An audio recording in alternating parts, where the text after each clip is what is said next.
Ang Komisyon sa Wikang Filipino or KWF ay nagtatag ng mga sentro ng wika at kultura na tinatawag ring SWK upang magbigay suporta sa pagpapalaganap ng wikang Filipino at pagpapabuti sa kalagayan ng mga guro nito.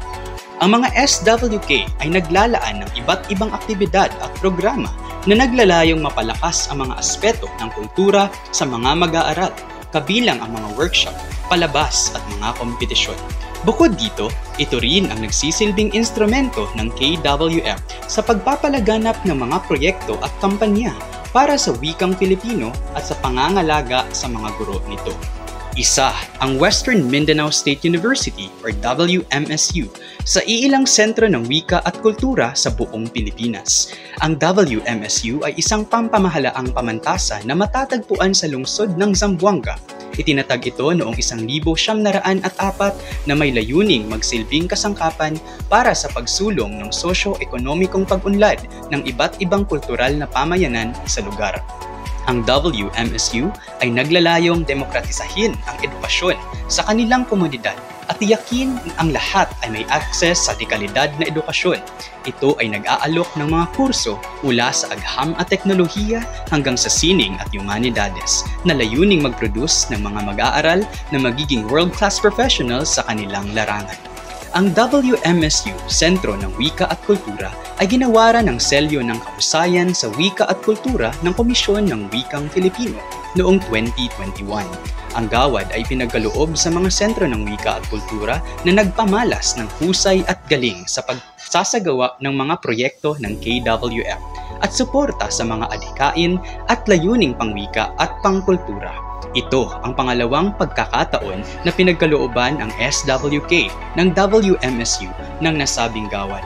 Ang Sentro ng Wika at Kultura sa Western Mindanao State University ay naglalayong magtaguyod ng mga kampanya at proyekto ng Komisyon sa Wikang Filipino, partikular sa pagpapalaganap ng wikang Filipino at sa pangangalaga sa kapakanan ng mga guro sa Filipino.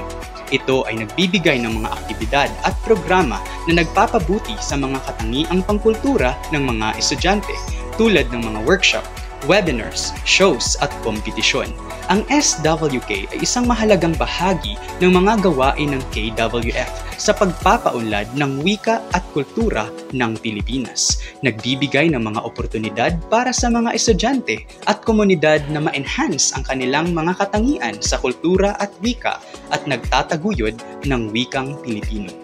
Ilan sa mga aktibidad ng Sentro ng Wika at Kultura ng Western Mindanao State University ay ang Buwan ng Wika, kung saan nagkaroon ng mga patimpalak gaya ng Ginoo at Binibining Buwan ng Wika 2021, digital poster, digital slogan, tanghalan ng awiting Pilipino at TikTok challenge. At nagkaroon din ng mga webinars gaya ng Tertulyang Pangwika 2022, Tawid Diwa ng mga katutubong wika sa lungsod Zamboanga, at Tertulyang Pampanitikan, Imahinasyon, ang kaalamang bayang Chabacano sa Dulog, Likapang.